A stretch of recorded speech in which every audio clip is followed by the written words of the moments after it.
Oke, kita ke informasi lainnya pemirsa. Ini yang juga jadi diskursus publik. Kenapa? Karena ini kemarin sempat menuai pro kontra adanya pemberian bantuan sosial yang dilakukan oleh pemerintah.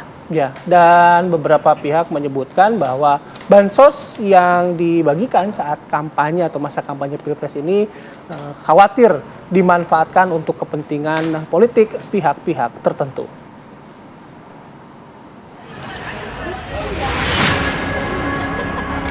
Bantuan sosial yang dibagikan oleh pemerintah kepada masyarakat menuai polemik dari pasangan Capres-Cawapres 2024. Pembagian bansos jelang Pilpres disinyalir syarat dengan kepentingan politik pihak tertentu. Bantuan yang ditujukan untuk rakyat kecil tersebut berpotensi dan dikhawatirkan akan dimanfaatkan sebagai ajang kampanye politik. Usulan untuk menunda pembagian bansos pun mengemuka, namun masyarakat yang justru akan dirugikan. Pembagian bantuan sosial jelang pemilu 2024 rawan disalahgunakan pasangan calon tertentu sebagai bagian dari program mereka, padahal bantuan sosial diadakan menggunakan uang rakyat. Namun hal tersebut dibantah pihak Istana Kepresidenan.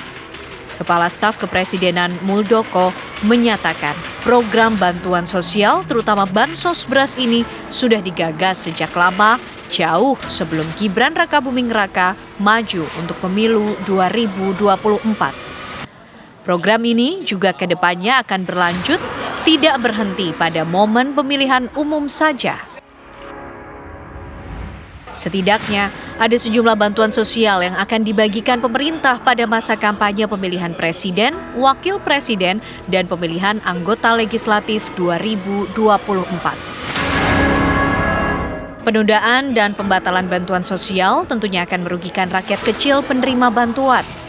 Namun, pembagian bansos tidak juga selayaknya dapat menguntungkan pihak-pihak tertentu sebagai bahan tunggangan politik. Lantas, bagaimana seharusnya bansos tersebut dibagikan pada masa kampanye? Tim TV One mengabarkan.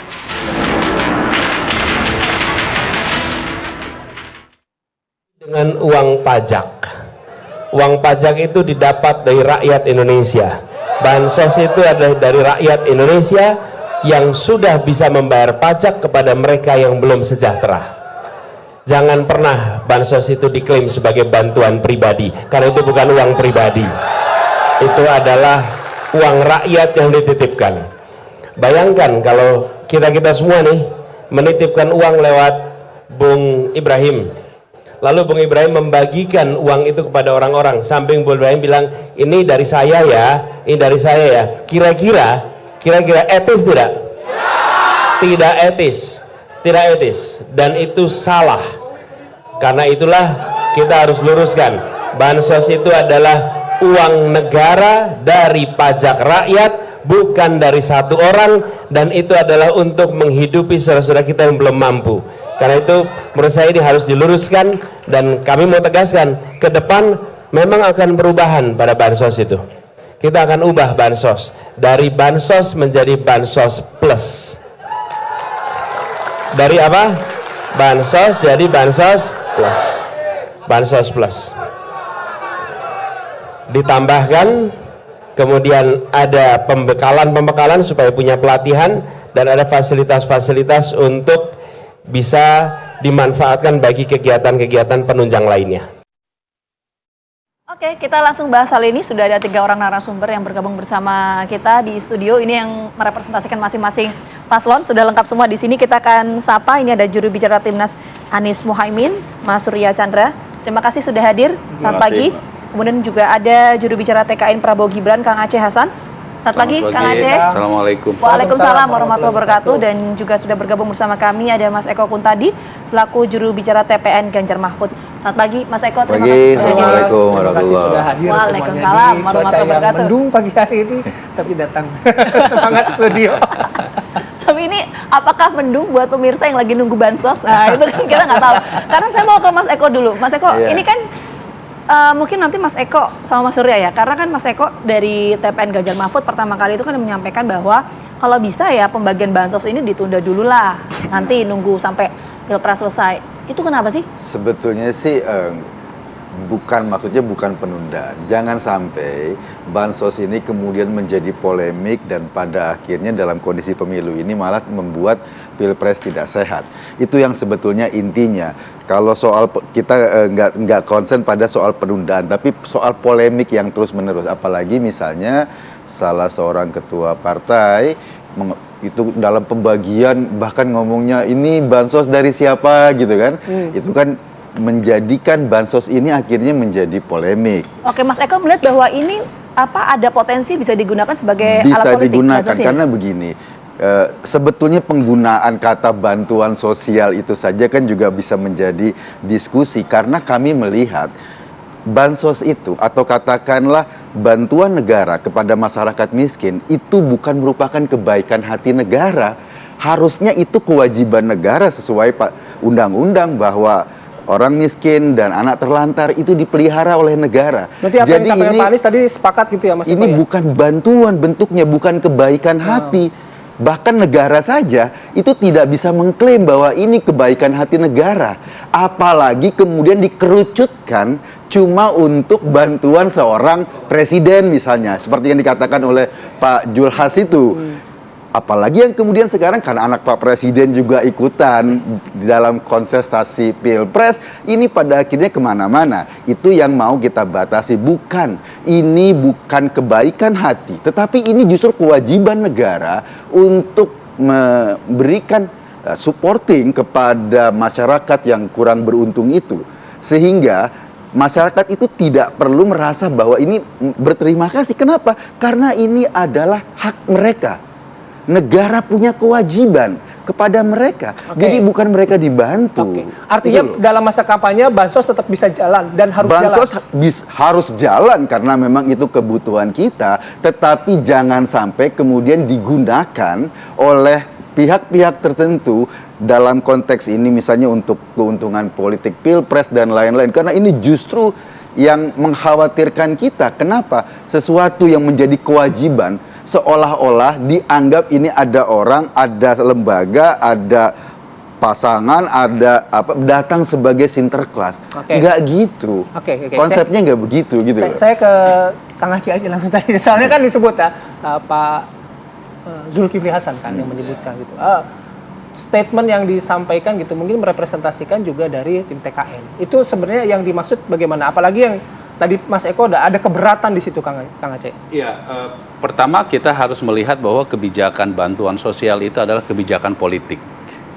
Saya harus tegaskan itu. Kenapa kebijakan politik?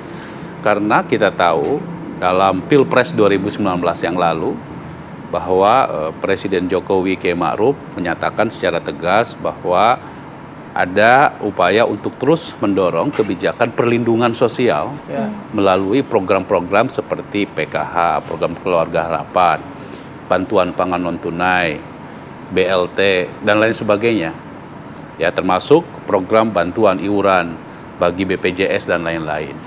Ini diperuntukkan bagi masyarakat yang telah diidentifikasi oleh pemerintah untuk menentukan siapa penerimanya pun itu melalui proses teknokratis. Ada desil 1, desil 2, desil 3, desil 4.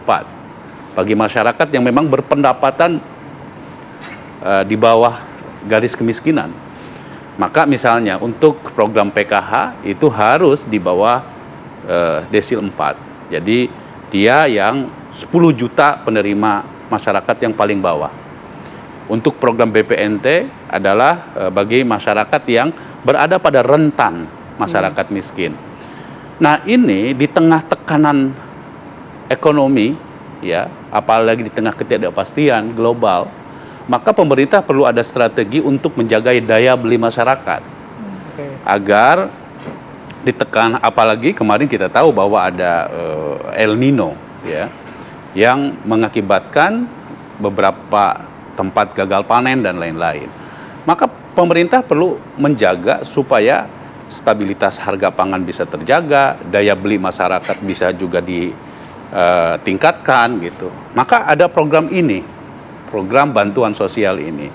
Nah, saya katakan kenapa ini keputusan politik karena memang ditentukan melalui proses politik, ya kan? Oke. Kalau tidak ada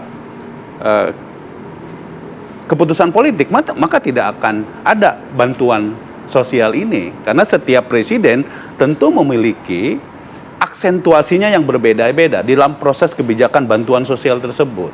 Nah, kenapa saya tahu? Karena saya kebetulan pimpinan Komisi 8 DPR RI yang bermitra dengan Kementerian Sosial yang bertanggung jawab terhadap bantuan sosial tersebut. Nah, karena itu, maka menurut saya memang bantuan sosial ini ya jangan dipahami secara politis. Walaupun itu adalah keputusan politis, ini sudah sesuatu yang memang seharusnya berjalan karena ini merupakan kebijakan politik yang memang harus dilaksanakan gitu loh. Nah, karena itu saya ingin menekankan bahwa jangan karena masalah pilpres hak-hak rakyat ya untuk mendapatkan bantuan sosial yang merupakan keputusan politik tersebut dicurigai macam-macam, ya kan? Karena tujuan tadi yang Kang Aceh sampaikan betul, ya, ini adalah untuk daya beli masyarakat, sehingga ekonomi bisa berjalan dengan baik kita gitu. tanda poinnya. Saya mau ke Mas Surya. Mas Surya sepakat bahwa bansos ya tetap aja jalan selama proses pemilu karena ini adalah hak rakyat. Tadi yang Kalau disampaikan hak oleh Kang rakyat Aceh. jelas Mbak, itu hak rakyat, uangnya juga dari rakyat sendiri karena dari pajak yang disisihkan sebetulnya.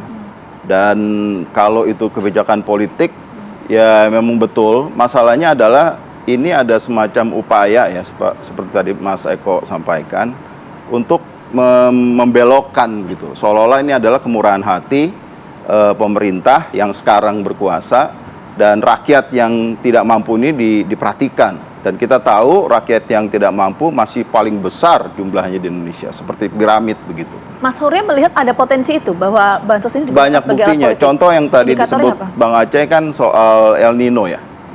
Nah, jadi bansos itu dasarnya adalah DTSK Mbak. DTSK itu data terpadu kesejahteraan, DTKS, data terpadu kesejahteraan sosial.